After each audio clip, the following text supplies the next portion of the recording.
Beach ಪಕ್ಕನೇ resort. ನೋಡಿ ನಾವು ಬುಕ್ ಮಾಡಿರೋ ರೆಸಾರ್ಟ್ ಇದೇನೆ, ಅದರ ಪಕ್ಕದಲ್ಲೇ ಬೀಚು. ಕೇರಳಗೆ ಎಂಟ್ರಿ ಕೊಡ್ತಿದ್ದಂಗೆ ನದಿಗಳು ವೆಲ್ಕಮ್ ಮಾಡ್ತಾವೆ ನಮಗೆ. ನೋಡಿ ಇಲ್ಲಿ ಬೀಳ್ತಾ ಇರೋ ಫಾಗು ಆಕ್ಸಿಜನ್ ಫೀಲ್ ಕೊಡ್ತಾ ಇದೆ. ಹಾಸ್ಪಿಟ್ಲಲ್ಲಿ ಕೊಡ್ತಾರಲ್ಲ ಆ ಥರ.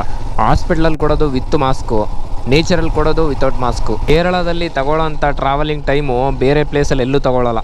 ಆವಾಗಿಂದ ಸುಮ್ಮನೆ ಜರ್ನಿ ಮಾಡ್ತಾನೇ ಇದ್ದೀವಿ, ಬಟ್ ಲೊಕೇಶನ್ ಮಾತ್ರ ಸಿಗ್ತಾ ಇಲ್ಲ.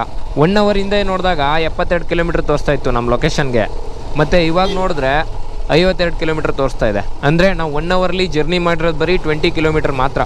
ಯಾರೋ ಹೊಸ್ದಾಗಿ ಮದುವೆ ಆಗ್ಬಿಟ್ಟು ಜೋಡಿ ಕರ್ಕೊಂಡು ಪ್ಲೇಸ್ ಎಲ್ಲ ತೋರ್ಸ್ಕೊ ಹೋಗ್ತಾವ್ರೆ, ಅವ್ರಿಗೊಂದು ಸಾಂಗ್ ಡೆಡಿಕೇಟ್ ಮಾಡೋಣ. ಹೊಸ ಬಾಳಿನ ಹೊಸಿಲಲ್ಲಿ ನಿಂತಿರುವ ಹೊಸ ಜೋಡಿಗೆ ಶುಭವಾಗಲಿ.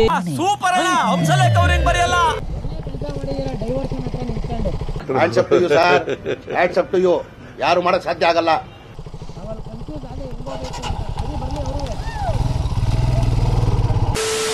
ಕೇರಳ ನಂದಂಗಳ್, ಮಲಯಾಳಿ ಕುಟ್ಟಿಂಗಳ್, ಅಂದರು ಸುಗಮಾನು.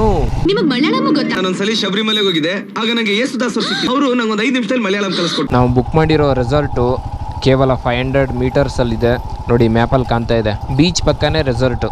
ನೋಡಿ ನಾವು ಬುಕ್ ಮಾಡಿರೋ ರೆಸಾರ್ಟ್ ಇದೇನೆ, ಅದರ ಪಕ್ಕದಲ್ಲೇ ಬೀಚು.